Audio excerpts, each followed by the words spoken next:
Overheard my wife planning to cheat on me with her best friend's help while I was working overtime, so I quietly moved all our savings and filed for divorce while she was out cheating on me. Hey Reddit. Never thought I'd be posting here, but life has a weird sense of humor. First, some background because context matters and you people love your backstories. I'm 34M, work in industrial equipment sales, think conveyor belts, packaging machinery, the thrilling stuff that keeps warehouses running. Been with my company 8 years, worked my way up from inside sales to regional manager. My wife Sarah, 31F, is a part-time yoga instructor who also does some freelance graphic design when the mood strikes. We've been married 3 years, together for 6.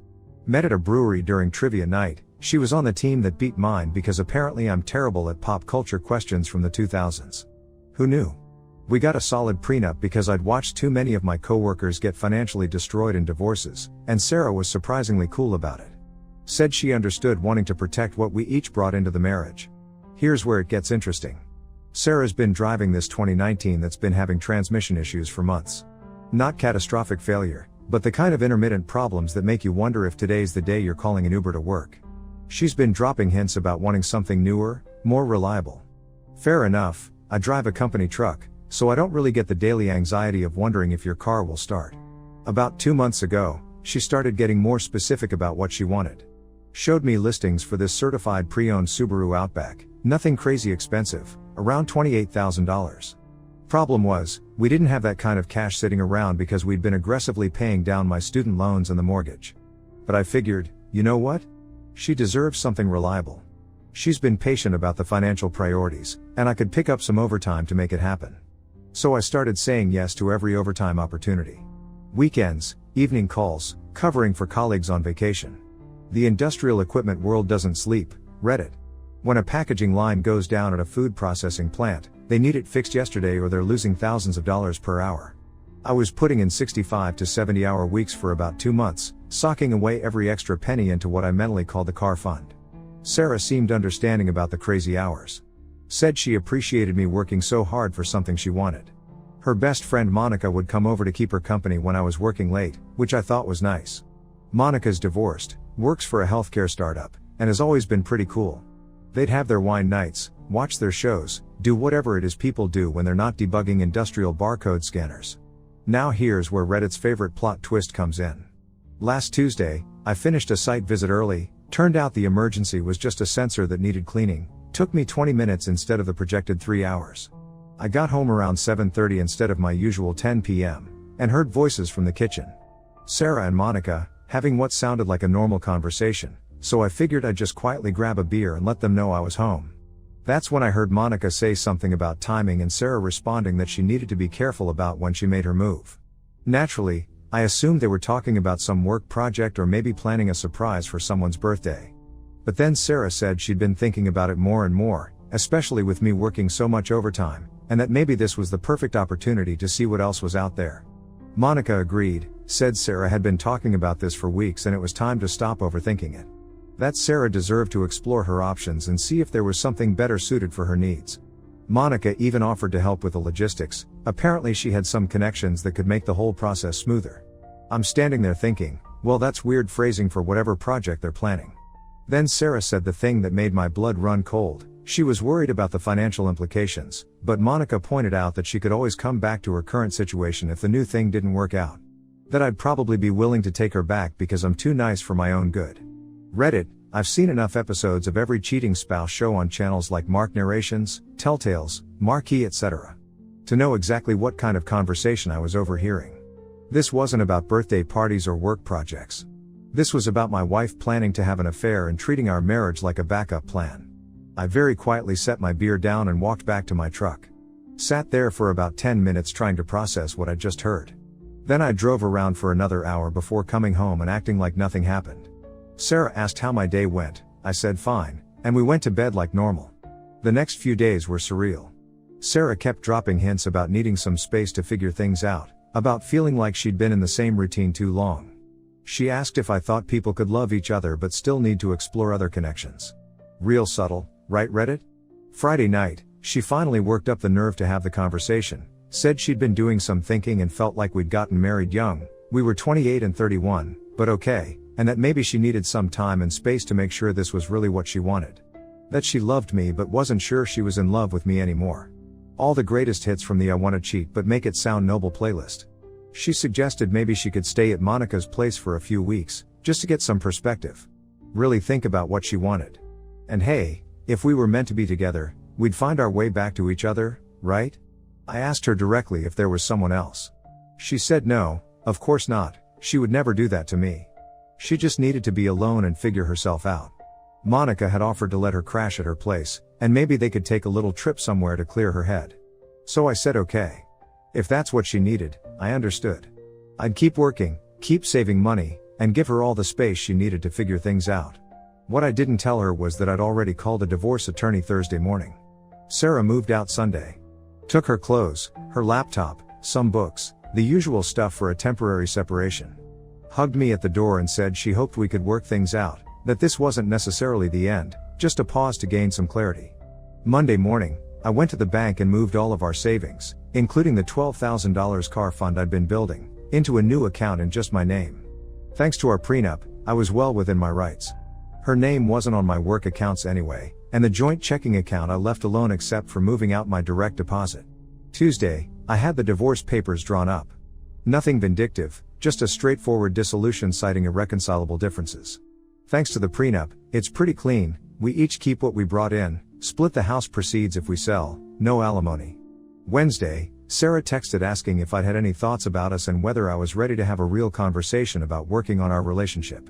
I replied that I'd had lots of thoughts, and I was definitely ready for a conversation. Could she come by Thursday evening? She seemed excited. Said she'd been doing some thinking too and was ready to talk about our future. Thursday evening, she showed up with takeout. Started talking about how her time away had made her realize how much she missed our life together, how maybe she'd been overthinking things, how sometimes you have to step away to appreciate what you have. That's when I handed her the divorce papers. I've never seen anyone's face change so quickly. She went from nervous excited to confused to angry in about 15 seconds. Started asking what this was supposed to mean, whether this was some kind of joke, why I was being so dramatic about her needing a little space. I told her I knew exactly what kind of space she was looking for, and that I'd decided to give her all the space in the world. Permanently. She demanded to know what I was talking about. So I explained that I'd overheard her conversation with Monica the previous Tuesday. Not everything, because honestly I didn't stick around for the full planning session, but enough to understand she was planning to cheat and expected me to be waiting here like a faithful golden retriever when she was done exploring her options. The look on her face told me everything I needed to know. She tried to claim I'd misunderstood, taken things out of context, that she'd never actually done anything. I said that was great, because it meant the divorce would be even cleaner. No adultery complications, just two people who wanted different things. Then she asked about money. Whether she could access the savings account to get her own place, maybe buy a reliable car since she'd be starting over. I told her the savings account had been closed. The money I'd earned working overtime for the past 2 months was now in an account she couldn't access, because funny enough, I'd decided I didn't want to fund her exploration phase after all. That's when she got really angry. Said I was being controlling, that taking away her access to money she'd counted on was financial abuse. I reminded her that according to our prenup, the money I earned was mine, and she'd never actually contributed to the car fund she'd been planning to use for her independence tour. She left around 9 p.m., taking her food with her. So Reddit, Ida? Part of me wonders if I should have confronted her about the overheard conversation first, given her a chance to explain or call it off. Maybe I misunderstood and she really was just having some kind of quarter-life crisis that had nothing to do with cheating. But honestly, the more I think about it, the more confident I am that I heard exactly what I think I heard. I'm not trying to destroy her life or leave her destitute. She's got her job, she can stay with Monica, and she's a grown adult who can figure out her own transportation and housing situation. I just don't see why I should finance her journey of self-discovery when that journey apparently involves exploring other people's beds. But maybe I'm being too harsh? Maybe I should have tried to work things out? Let me know what you think, Reddit. I've got some decisions to make about next steps. Update 1, posted a few days later. Well Reddit, you guys had some thoughts. And by some thoughts I mean my inbox exploded like a packaging line during peak holiday season. The overwhelming consensus seemed to be that I was NTA, and that I should stop second-guessing myself about what I overheard. A bunch of you pointed out that Sarah's reaction when I handed her the divorce papers basically confirmed everything. If she'd been innocent, she would have been confused and hurt, not immediately worried about money and asking about access to accounts. That hit home. An innocent person would have been devastated by divorce papers, not calculating their financial options. Several people suggested I should document everything and maybe try to get more evidence, but honestly, I'm not interested in playing private investigator. I heard what I heard, her reaction confirmed it, and I'm not about to start following her around with a camera or checking her phone records. That's not the kind of person I want to be. Some of you warned me that Sarah would probably try to come back with tears and promises once she realized I was serious. Turns out Reddit has some prophetic powers, because that's exactly what happened. Friday morning, the day after I served her papers, Sarah showed up at my house at 6:30 a.m. I was getting ready for work and heard someone pounding on the door like they were trying to wake the whole neighborhood. She wanted to talk. Really talk this time, no games, no drama. She admitted that maybe she had been thinking about other options, but that seeing the divorce papers made her realize she was just scared of commitment and didn't actually want anyone else. That I was the best thing that ever happened to her and she'd been an idiot. I told her I appreciated the honesty, but that ship had sailed. If she'd wanted to work on our marriage, she could have done that before planning her affair with Monica, not with Monica but with the help of Monica. That's when things got interesting. She claimed Monica had been filling her head with ideas about how she was settling and deserved to see what else was out there. That Monica was bitter about her own divorce and was projecting onto Sarah's marriage. That Sarah never would have actually gone through with anything if I hadn't jumped straight to divorce. I asked her directly, was there a specific someone she'd been planning to explore with, or was this more of a general shopping expedition? She got quiet for a long time. Then admitted there was a guy from her yoga studio who'd been flirting with her for months. Nothing had happened, but she'd been wondering what it would be like. Monica had been encouraging her to find out, saying life was short and she shouldn't wonder what if forever. So there it was. Not just theoretical exploration. She'd had a specific target in mind. I thanked her for finally being honest and told her it didn't change anything. She started crying and asking if we could try counseling, maybe work through this together, that throwing away 6 years was crazy. But Reddit, here's the thing several of you pointed out that really stuck with me, she wasn't sorry she'd been planning to cheat. She was sorry she got caught. If I hadn't overheard the conversation, she would have gone through with her plan and expected me to be here waiting when she was done sampling the merchandise. I told her I'd think about it, mostly just to get her to leave so I could go to work. But I'd already made up my mind. The other thing that happened over the weekend, and this is where some of your advice really came in handy, Sarah tried to access our joint checking account and discovered I'd changed my direct deposit. She called me Saturday morning asking about it, and I explained that since we were getting divorced, it made sense to separate our finances completely. She got upset and said she needed money for basic expenses, that she couldn't live on her yoga income alone.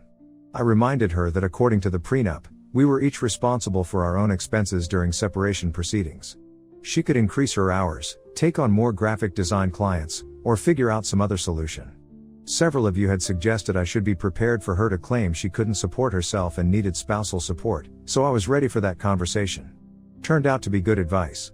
Monday morning, Monica called me. First time we'd spoken since this whole thing started. She wanted me to know that Sarah was really struggling and that maybe I was being too harsh. That Sarah had made a mistake but didn't deserve to have her whole life blown up over it. I asked Monica if she thought I deserved to have my whole life blown up over Sarah's mistake.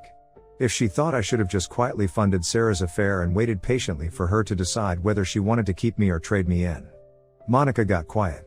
Then said she didn't realize I'd overheard their conversation, and that maybe she'd given Sarah some bad advice. I told Monica that Sarah was a grown woman who made her own choices, and that if she was struggling now, she could figure out her own solutions. That I wasn't her backup plan or her safety net anymore. Monica tried to argue that Sarah never actually did anything, that thinking about something and doing it were different things. I pointed out that planning something and doing it were also different things, but not by much. If I hadn't found out, Sarah would have gone through with her plan. The conversation ended pretty quickly after that. So Reddit, based on your advice, I'm staying the course. No reconciliation talks, no counseling, no let's work through this together. I'm moving forward with the divorce and letting Sarah figure out her own life. The one thing several people asked about was whether I felt bad about the timing, serving her papers right when she was coming back to work things out. Honestly? No. She didn't come back because she realized she loved me. She came back because whatever she thought she wanted didn't pan out, and I was the safe option. That's not love, that's convenience. Next update will probably be after I hear back from my lawyer about timeline and next steps. Thanks for all the reality checks, Reddit. It's been helpful having outside perspectives. Update 2, Reddit, you beautiful disaster of a community, your advice continues to be disturbingly accurate. Remember how some of you predicted Sarah would escalate when she realized the nice approach wasn't working? Well, you will see. Monday started normal enough, if you can call anything about this situation normal. I was catching up on work stuff I'd been neglecting during the domestic drama when I got a call from my HR department. Apparently someone had contacted them claiming I was going through a messy divorce and might be emotionally unstable at work. Now, Reddit knows I work in industrial equipment sales, which means my clients are warehouse managers, operations directors, and other practical people who care about whether their conveyor belts work, not about my personal life. But HR has to take these things seriously, so I had to sit through a very awkward conversation about my emotional state and whether I needed time off or counseling resources. I explained the situation briefly: getting divorced, everything's handled through lawyers, no impact on work performance. My manager backed me up, pointed out that my numbers have actually been better than usual, overtime pays off, apparently. But it was still humiliating. Took me about 30 seconds to figure out where the call came from. Tuesday, I got a text from Sarah asking if we could meet to discuss logistics. Against my better judgment, and probably against Reddit's advice, I agreed. Figured we needed to sort out some practical stuff anyway. Big mistake. Sarah showed up looking like she'd been living on energy drinks and stress, which honestly might have been the case. She started off apologetic, said she was sorry about the HR thing but she was desperate and didn't know how else to get my attention. I told her contacting my workplace was completely out of line and asked her what logistics we needed to discuss that couldn't go through lawyers. That's when she dropped the bomb: she was pregnant. Reddit, I'm going to save you the suspense. After about 10 minutes of panic and rapid mental math, I realized the timeline didn't work. We hadn't been intimate since before she moved out, and that was barely 3 weeks ago. Too early for her to know, too early to be showing symptoms, just too early for any of it. It could have been from way before, but she didn't get any bumps as far as I could notice. When I pointed this out, she got defensive and said she'd been feeling weird for a while but hadn't wanted to worry me while I was working so much overtime. That she'd taken a test that morning and it was positive. I asked her if she wanted to go to a doctor together and confirm it with some sort of test. You know, since this was such important news that would change everything about our divorce. She said she wasn't ready for that yet, needed time to process, but wanted me to know because it changed everything. That we owed it to our child to try to work things out. I told her we'd definitely need medical confirmation before making any major decisions, and that if she was actually pregnant, we'd figure out co-parenting arrangements through the lawyers. Her face fell. I think she expected me to immediately call off the divorce and rush back into reconciliation mode. Wednesday, I got a call from a number I didn't recognize. Turned out to be yoga studio guy, the one Sarah had admitted she'd been planning to explore with. He wanted to let me know he had no idea Sarah was married when she'd been flirting with him, and that he'd backed off completely once he found out. Apparently Sarah had told him we were separated and getting divorced, but some acquaintance had mentioned we were actually still married when Sarah started showing interest. He felt bad about the whole thing and wanted to clear the air. I appreciated the call and told him he hadn't done anything wrong. Sarah had misrepresented our situation, and he'd done the right thing by backing off once he knew the truth. But it confirmed something I'd been wondering about: Sarah's timeline. She'd been laying groundwork with this guy for weeks, maybe months. This wasn't a sudden crisis of faith in our marriage. Thursday, Sarah texted asking if I'd thought more about the pregnancy and what it meant for us. I replied that I was happy to discuss co-parenting once she'd gotten medical confirmation. She called me immediately, upset that I was being cold about our potential child. I explained that I wasn't being cold, I was being practical. That if she was actually pregnant, we'd handle it responsibly, but I wasn't making any decisions based on a home pregnancy test and some vague symptoms. She hung up on me. Friday was the most interesting day. I got home from work to find Sarah's car in my driveway and Sarah sitting on my porch steps. She'd been waiting for about an hour, apparently. Said she needed to tell me the truth about everything, that she couldn't keep living with the lies. So I sat down and listened. Turns out the pregnancy was fake. She'd hoped it would make me reconsider the divorce, but realized I was going to insist on medical confirmation and the whole thing would fall apart. The thing with yoga guy was real, but more extensive than she'd originally admitted. They'd been texting for months, had grabbed coffee a few times, and she'd been planning to sleep with him during her trial separation.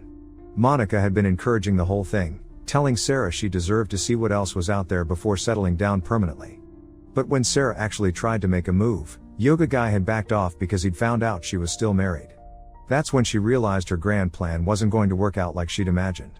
She said seeing the divorce papers had been a wake-up call that she was about to lose the best thing in her life over a stupid fantasy. That she'd been watching too many movies and listening to too much bad advice from Monica. She asked if there was any way I could forgive her and if we could start over. Reddit, I'll be honest, seeing her that broken down was hard. This wasn't the confident woman who'd asked for space to explore her options. This was someone who'd realized they'd blown up their life for nothing. But you know what? Several of you had warned me about this exact scenario. That she'd come back with tears and confessions once she realized the consequences were real. That I shouldn't let temporary guilt override the fundamental problem. She'd been willing to betray me and expected me to be her backup plan. I told her I appreciated the honesty, but it didn't change the situation. That she'd made these choices over months of planning, not in a moment of weakness. That the only reason she was confessing now was because her plan fell through and she was facing real consequences. She asked what she was supposed to do now. Where she was supposed to go, how she was supposed to rebuild her life. I told her those were questions she should have asked herself before she decided to blow up ours. She left around 9 p.m. Hasn't contacted me since. Monica, however, called me Saturday morning.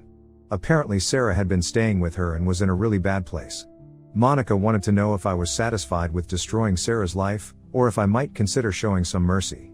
I told Monica that Sarah had destroyed her own life, and that I was just declining to go down with the ship.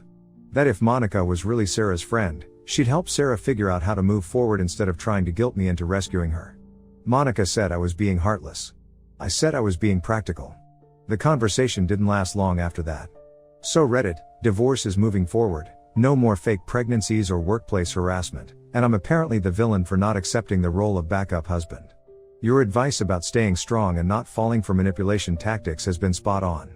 It's been tempting to feel guilty, especially seeing Sarah so genuinely upset, but you guys were right, she's not upset about hurting me, she's upset about the consequences of her choices.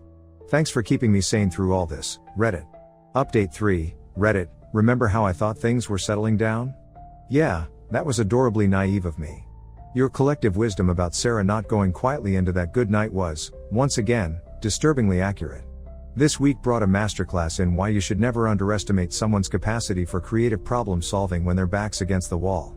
It started Monday when I got a call from my lawyer. Sarah had filed a motion claiming I was hiding assets and asking for temporary spousal support while the divorce was pending. According to her filing, I'd suddenly moved large amounts of money out of joint accounts, leaving her unable to support herself. My lawyer wasn't worried, our prenup covers this exact scenario, and I had documentation showing the money came from my overtime work. But it meant more legal fees and more delays, which I'm starting to think was the point. Tuesday brought an interesting development. I got a call from my mortgage company asking about my intentions regarding the house. Apparently someone had contacted them claiming to be representing both parties in the divorce and inquiring about options for one spouse to assume full responsibility for the mortgage. That someone was not my lawyer. Turns out Sarah had called them directly, identifying herself as Mrs. Thompson, she never took my last name, by the way, and asking about procedures for removing a spouse from the mortgage. She'd given them our case number, which she shouldn't have had access to, and tried to get information about refinancing options. The mortgage company couldn't give her any information without proper authorization, but they wanted to confirm with me that this was a legitimate inquiry. I had to explain that no, my wife was not authorized to make inquiries on my behalf, and yes, she was probably trying to figure out if she could somehow claim rights to the house despite our prenup. Wednesday was when things got really creative. I came home from work to find my neighbor waiting for me in her front yard. She's a retired teacher, probably in her 70s, and has always been friendly in that neighborly way where we chat about weather and yard maintenance but don't really know each other's life stories. Our neighbor wanted to let me know that a young woman had been by that afternoon asking questions about me. Had I been having loud arguments lately? Did she ever see other women coming and going? Was I the type of person who seemed controlling or aggressive? The young woman had identified herself as a social worker conducting a routine check related to a domestic situation. She'd been very polite and professional, but the neighbor had found the whole thing odd since she'd never seen any signs of domestic problems. Our neighbor is sharper than she looks, apparently. She'd asked the social worker for identification and business cards, at which point the woman had become evasive and left quickly. The neighbor described the woman, and it sounded exactly like Monica. I thanked the neighbor for the heads up and called my lawyer immediately. He said this was technically harassment and we could file a complaint, but that it might be more effective to document everything and use it to demonstrate Sarah's behavior if she tried to claim I was being unreasonable. Thursday, I decided to get proactive. I called Monica directly. Monica tried to play innocent at first, claiming she didn't know what I was talking about. When I mentioned the neighbor's description and the social worker story, Monica got defensive and said she was just trying to help her friend. I told Monica that impersonating a social worker was potentially illegal, and that contacting my workplace, my mortgage company, and my neighbors constituted harassment. That if she wanted to help Sarah, she should encourage Sarah to focus on moving forward instead of trying to sabotage the divorce. Monica said I was being paranoid and that she hadn't done anything wrong. That Sarah was struggling and just trying to understand her legal options. I pointed out that Sarah had a lawyer for understanding legal options, and that sneaking around asking neighbors about domestic violence wasn't a legal strategy, it was desperation. Monica hung up on me. Friday brought the weekend's big finale.